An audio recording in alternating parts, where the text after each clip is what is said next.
Okay, so in this example, we're going to be talking about hydrogen nucleophiles, specifically sodium borohydride reacting with an aldehyde.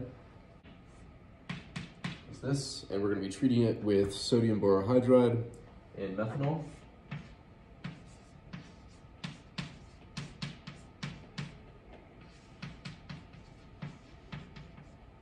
And this is a reduction, right? But what kind of reduction is that? So let's look at what the product is first, and then we'll go through the mechanism.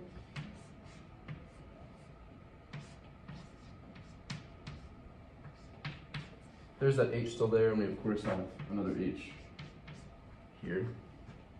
So if we can count up these oxidation numbers on these carbons, this is 0, +1, +2, +1.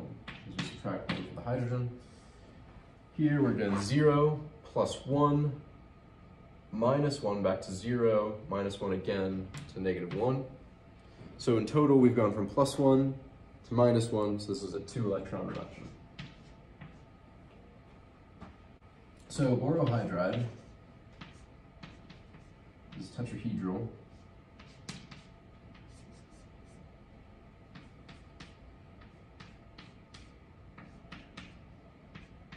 It has a minus charge. Borohydride is a hydride donor, and that's how this reaction is going to function, is sodium borohydride will donate a hydride, I'll get this +1 out here, donate a hydride attacking the carbonyl carbon,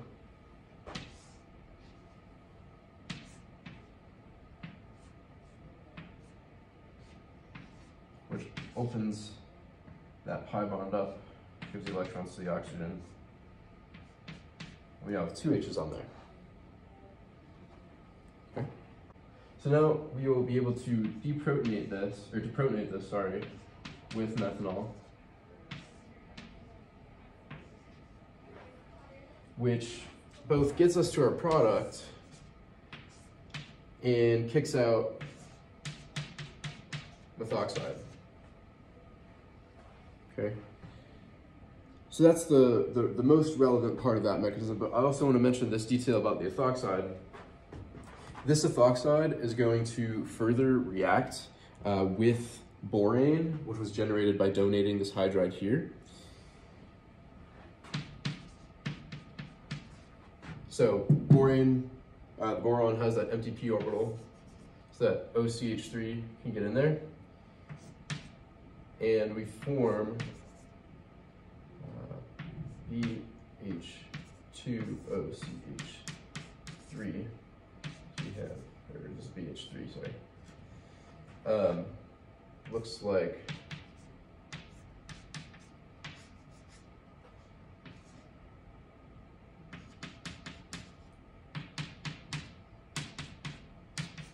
this. And so that is more reactive, actually. So that will be able to continue the reaction further. You can imagine it. As the reaction progresses, it'll get faster because it'll be more favorable. Okay, so I just made up this synthesis real quick that maybe utilizes the reaction we're talking about. So I'll give you a second to try that on your own, and then I'll give you a solution. I just firstly want to talk about sort of what we can see right off the bat, starting here. So we have this ketone here. This ketone is no longer here. We also go from this tertiary carbon, ends up getting a chloride on it. Those rings are pretty much staying there. There's nothing seemingly happening with them. Anyways, let's go through this. So the way we're going to start this reaction is using sodium borohydride.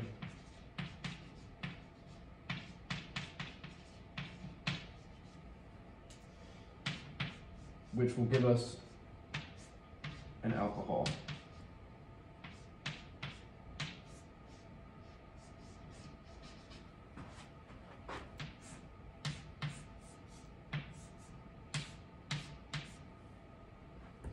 Okay. Now once we have this alcohol, we can dehydrate to turn it into an alkene using hydronium and heat.